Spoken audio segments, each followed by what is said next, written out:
বাড়ি করে গাড়ি করে ভাই বলা ঘুরতে যায়, কত মার্কেট করছে। আমরা যে এই অসহায় মানুষ গরিব, আমাদের বাচ্চা কাচ্চার তো কিছু হয় না।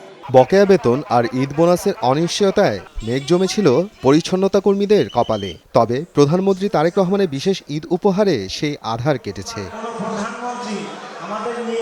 বুধবার দুপুরে বরিশাল সিটি কর্পোরেশনের সহস্রাধিক চুক্তিভিত্তিক শ্রমিক পেয়েছেন ঈদ উপহার। কৃতজ্ঞতা জানিয়ে শ্রমিকরা বলছেন, এই প্রাপ্তি কাজের প্রতি তাদের আগ্রহ বাড়িয়ে দিয়েছে কয়েক গুণ। কয়েকদিন আগেও আমি বুঝিনি যে আমার পরিবারের নাতিদেরকে আমি কিছু কেনাকাটা করে দিতে পারবো।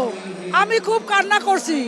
আমি একটু ঈদের সেমাইও কিনতে পারি নাই, কিচ্ছু না।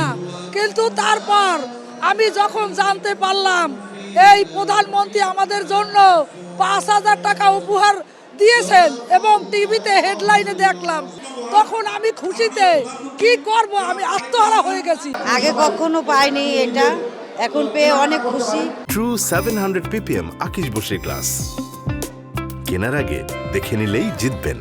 প্রধানমন্ত্রী জনাব তারেক সাহেবকে আমরা ধন্যবাদ জানাই।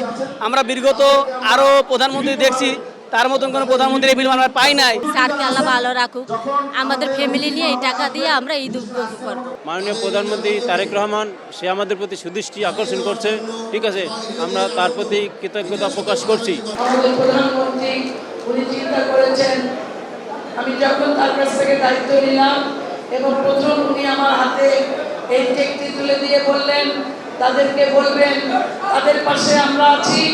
আমাকে বলেছেন আপনারা তাদের পাশে থাকবেন, তাদের প্রতিটি সুখ-দুঃখে আপনারা তাদের পাশে থেকে ওই শহরকে আপনারা পরিচ্ছন্ন রাখবেন। পবিত্র ঈদ উল ফিতর উপলক্ষে জয়পুরহাটে গরিব, দুস্থ ও অসহায় মানুষের মাঝে বিতরণ করা হয়েছে প্রধানমন্ত্রীর তহবিলের টাকা।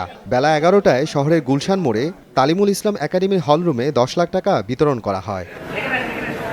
সাতক্ষীরা সদর উপজেলা প্রশাসনের আয়োজনে পৌর ও সদর উপজেলায় অসহায় গরিব ও দুস্থ জনসাধারণের মাঝে শাড়ি ও নগদ অর্থ বিতরণ করা হয়।